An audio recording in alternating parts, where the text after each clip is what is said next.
Assalamualaikum warahmatullahi wabarakatuh. Perkenalkan, nama saya Indra Febria. Di sini saya melakukan penyuluhan tentang kesadaran air bersih dan hidup sehat. Karena di desa ini masih kurang edukasi tentang air bersih dan hidup sehat. Assalamualaikum warahmatullahi wabarakatuh. Waalaikumsalam warahmatullahi wabarakatuh. Selamat siang. Ya.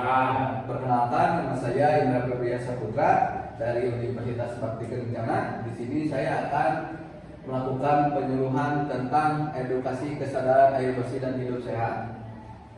Yang pertama-tama saya akan membagikan dulu brosur atau leafletnya. Next.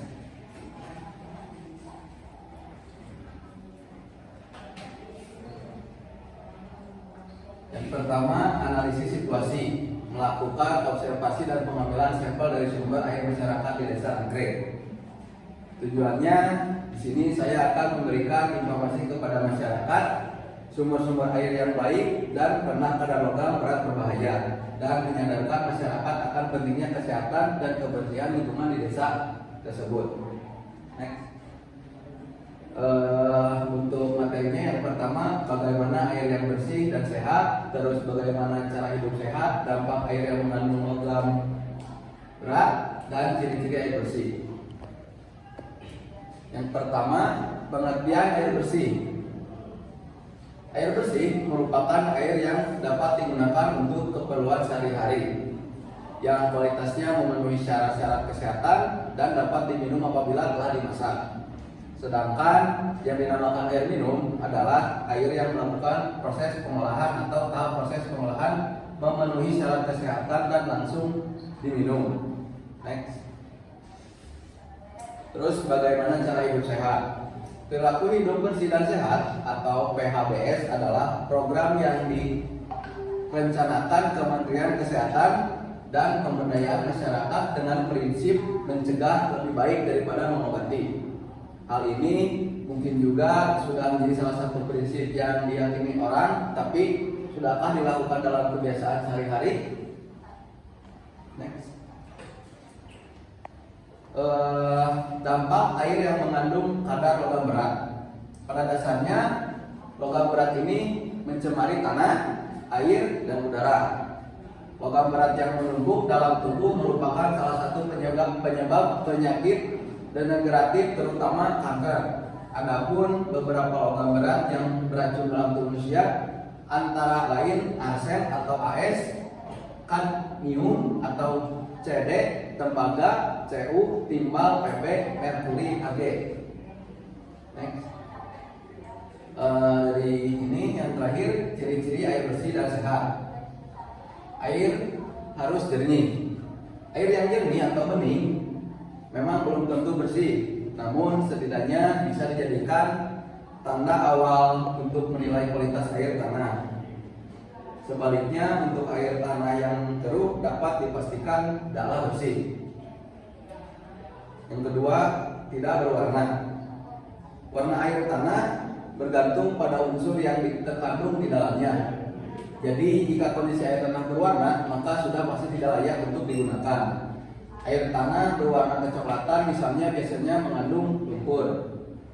Terus rasanya tawar.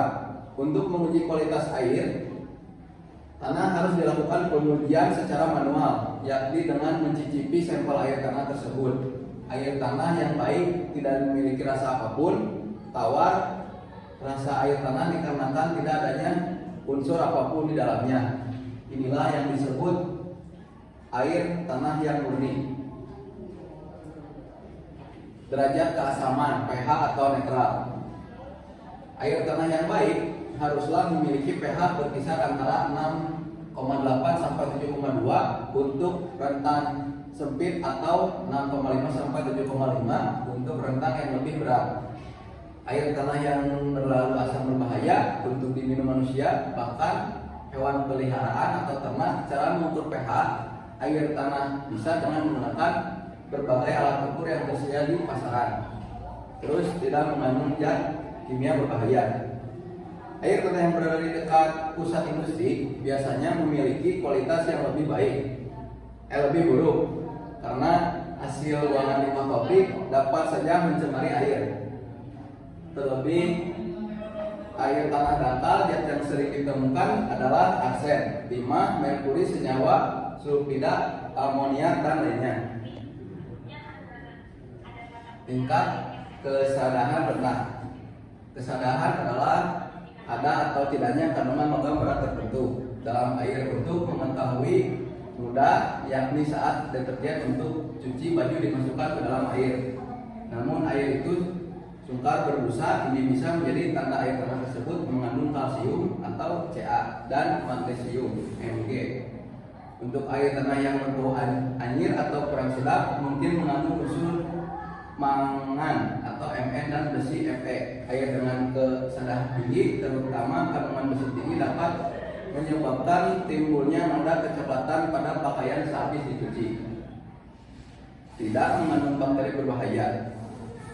Air tanah yang mengandung banyak bakteri dapat menimbulkan berbagai macam penyakit seperti diare dan penyakit berat seperti tipes, hepatitis, dan kolera. Bagaimana bila air tanah tidak sehat? Tentu solusinya sangat bergantung pada penyebabnya.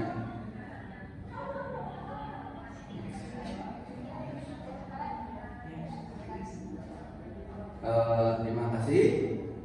Cukup sekian yang saya bisa paparkan tentang kesadaran air bersih dan hidup sehat.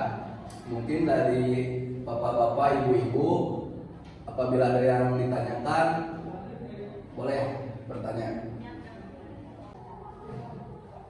Baik, Kak Indra, saya izin bertanya mengenai air bersih. Apabila kita mengkonsumsi air kotor, apa saja yang menimbulkan penyakit karena air kotor tersebut? Mungkin segitu saja pertanyaannya. Terima kasih. Oke. Izin menjawab kepada bapak yang tadi sudah memberikan pertanyaan. Apabila mengkonsumsi air kotor, apakah penyebab atau penyakit yang ada dalam tubuh? Saya izin menjawab. Air yang terfermentasi dapat menampung bakteri seperti yang menyebabkan diare, kolera, disentri, hepatitis A, dan polio. Karena penyakit yang terkait dengan sanititas yang buruk, kebersihan yang buruk, atau air minum yang tidak aman mengakibatkan gangguan pada tubuh. Mungkin cukup segitu, boleh bisa dipahami? Bisa. Cukup sekian penyuluhan untuk kali ini. Kalau yang tidak ada yang bertanya lagi, saya tutup. Terima kasih kepada Bapak Ibu yang sudah datang dengan acara penyuluhan ini, dan terima kasih kepada pihak RW dan RT di sini. Apabila ada kesalahan, mohon dimaafkan. Wabillahi taufiq wal hidayah. Wassalamualaikum